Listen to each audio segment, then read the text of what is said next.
Assalamualaikum warahmatullahi wabarakatuh. Perkenalkan, nama saya Nisa Mofiro akan menjelaskan mata pelajaran Akidah Akhlak bab 5 yang berjudul Ashabul Kahfi dengan menggunakan media pembelajaran PowerPoint.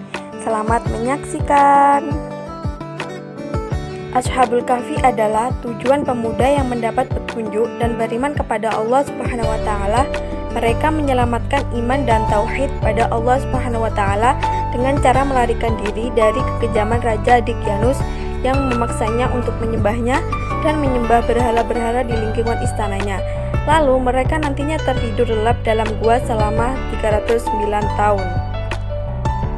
Banyak yang berpendapat lokasi gua terdapat di Yordania, di perkampungan Al-Rojib atau dalam Al-Quran disebut Al-Roqim, yang berjarak 1,5 km dari kota Abu Alanda, dekat kota Amman, Yordania. Raja Abdullah II atau Raja Yordania telah meresmikan untuk mendirikan di muka gua Ashabul Kahfi masjid dan ma'had yang diberi nama Masjid Ashabul Kahfi. Nama-nama pemuda Ashabul Kahfi adalah Maksal Mina, Kastunus, Bairunu, Danimus, Yatubunus, dan Tamika. Adapun anjingnya bernama Litmir.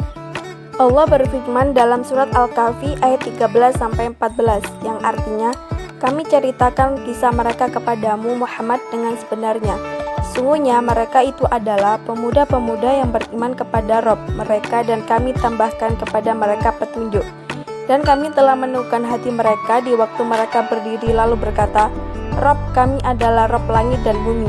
Kami sekali-kali tidak menyeruilah selain dia. Sesungguhnya kami kalau demikian telah mengucapkan perkataan yang amat jauh dari kebenaran.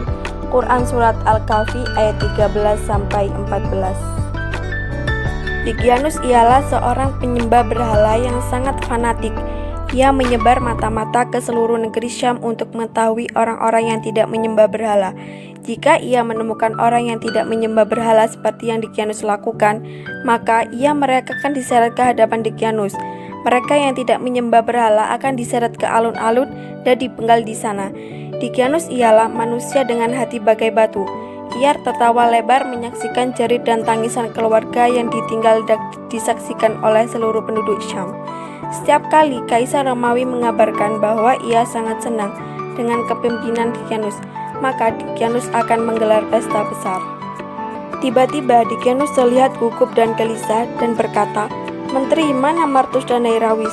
Tanpa mereka sadari, Martus dan Nairawis ternyata telah meninggalkan pesta lebih awal. Martus dan Nairawis adalah dua orang dari Ashabul Kahfi. Ketika Martus pulang ke rumahnya, ia langsung berhadapan dengan ayahnya dengan wajah merah padam. Martus segera menghindar, namun ayahnya menarik kerah bajunya dan memarahi anaknya atas kekecewaan terhadap perilakunya sewaktu berada di istana. Martus kemudian mengurung dirinya di kamarnya, menangis terseduh-seduh. Ia merasa diasingkan oleh seluruh penduduk negeri, bahkan oleh ayahnya sendiri, yang amat ia sayangi yang bernama Nastas, salah seorang menteri dari Dicyanus, sedangkan Nairawis ialah anak dari menteri kepercayaan Dicyanus yaitu Kaludius. Tidak lama mereka bercakap-cakap, pintu rumah kembali diketuk. Ternyata mereka adalah Nairawis dan Dainamus. Dainamus ialah seseorang pedagang yang selalu tertindas dalam ketidakadilan oleh pedagang besar orang-orang Romawi. Mereka bertempat terlibat dalam perbicaraan yang serius, hingga akhirnya mereka memutuskan untuk lari dari kota yang penuh dengan kenistaan dan jauh dari Tuhan. Keesokan harinya terdengar kabar bahwa putra dari Dicyanus tewas terbunuh di sungai. Pembunuhnya ialah Hawawai Nartusia, seorang pengikut Nabi Isa alaihissalam. Ia segera ditangkap dan disiksa di hadapan Dicyanus. Mendengar perkataan ini, Dicyanus geram, pergi dan tangkap mereka sekarang juga, jangan kembali jika kau tidak berhasil menangkapnya. Di antara para pejabat Dicyanus ada yang simpati terhadap nasib Martus dan Nairawis. Kabar ini pun tersampaikan ke telinga Martus. Mereka berenam sepakat untuk melarikan diri ke negeri terdekat Al-Roqim. Disinilah cikal bakal pelarian pemuda Ashabul Kahfi dalam pelarian mereka, kemudian beristirahat dalam sebuah gua, dan tidak henti-hentinya meminta perlindungan kepada Allah Subhanahu wa taala. Allah Subhanahu wa taala menjadikan gua ini tampak menyeramkan, sehingga siapapun yang mendekati gua ini akan ketakutan dan tak berani memasukinya. Ketujuh pemuda dan seekor anjing ini akhirnya tertidur selama 309 tahun dengan izin Allah Subhanahu wa taala. Quran Surat Al-Kahfi ayat 25.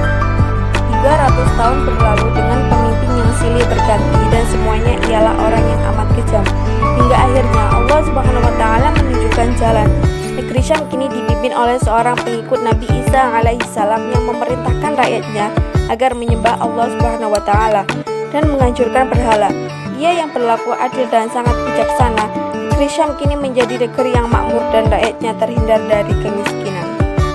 Sekian penjelasan dari saya, mohon maaf apabila ada kesalahan kata atau penulisan, mohon maaf yang sebesar-besarnya. Wassalamualaikum warahmatullahi wabarakatuh.